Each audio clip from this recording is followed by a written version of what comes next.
Hi guys, so I'm going to do a presentation on my famous person, and this was harder for me because it's not that I couldn't find a famous person that I wanted to do, it was that I couldn't find a person that would only be interesting to me, but everyone else, and I wanted that. I wanted to be pretty universal. So the person I ended up picking was Walt Disney.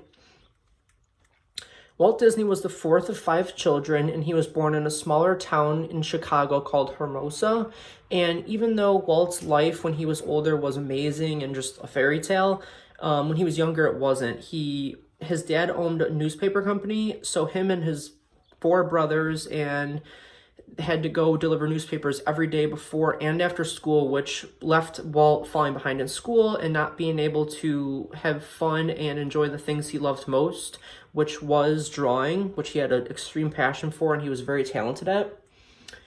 Like I said, he loved drawing, and when he became a little older in high school, he's decided that he ended up just wanting to drop out and he wanted to join the military.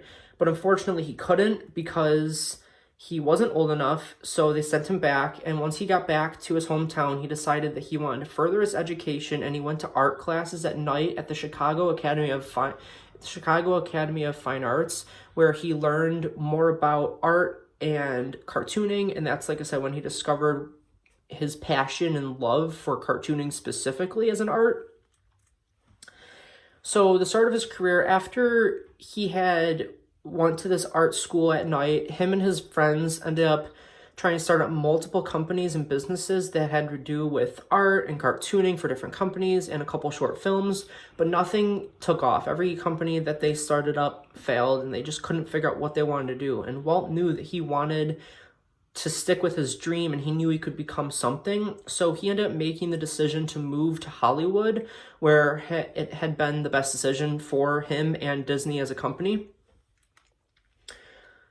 So, like I said, they moved to Hollywood, him and his brother, and they signed a contract with Alice Companies for cartooning, which was just a smaller, not super small, but a smaller cartooning company back then in Hollywood. And they ended up starting up their own company called Disney Brothers Studios, which was later named Walt Disney Company, where the two boys had started their career and everything had taken off. So once this gotten a little bigger and he had this contract with Alice Company Cartooning, he had hired some people, and one of the people he had hired was named Lillian Bounds, who he later married. They had a baby girl named Diane, and then had adopted a little girl named Sharon. In 1928, Walt created a character that was called Mickey Mouse. It was originally started, he came up with the idea because when he moved to Hollywood, he had a pet mouse, and that's where he got the idea from. When he was just there, he saw it and he made the character. So he called it Mickey Mouse. It was originally called something else. It was a little bit more formal and it was a little bit harder to pronounce. So his wife Lillian said, how about we name him Mickey instead of the other name he had picked out, just because it rolled off the tongue better and it was better for children. So that's what they ended up going with. And in May of 1928, he had made a couple little short films and decided that Mickey was going to be the spokesperson and character for Disney as a company. So in the 1950s and a little before that, this was called the Golden Age for Disney. It's when he produced so many of his well-known films like Snow White and the Seven Dwarfs, Pinocchio, Dumbo, just a lot of those well-known films that were produced back then, which we all know and are familiar with now. And he was also the first producer to produce a film fully in color, which was a really big deal back then because no one had done that at this point, and he had. So Disney already had been started right now because of the movies and the productions that they had done, but he wanted to expand the company. So in 1950, he had decided that, like the mid-1950s, he had decided that he wanted to expand the company into theme parks, which he had done. So he bought a property in California called the Emanium, which he ended up buying, like I said, and built Disneyland on.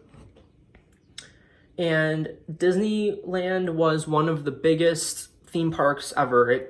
It just, there was 20,000 people and visitors a day. And the first year that it was open, the whole first year, it had more than 3.6 million visitors and guests come to there that traveled from all over the world. So he had some ideas in his head that he wanted to expand on the theme park. So he ended up having the blueprints printed for a property in Orange County, California, or Orange County, Florida, where he wanted to call it Disney World. It was more of a town in his eyes, not a theme park.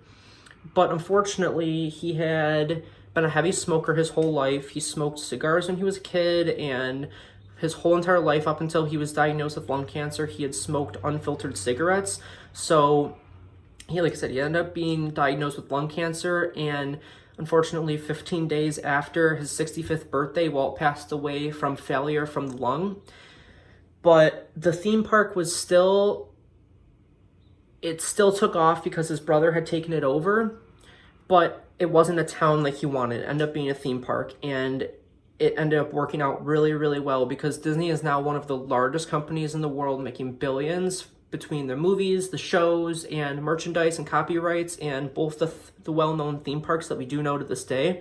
So that would be how they continued their legacy from when they were a child, and it really took off, and it's really well known now. So that's my famous person speech on Walt Disney. Thank you so much.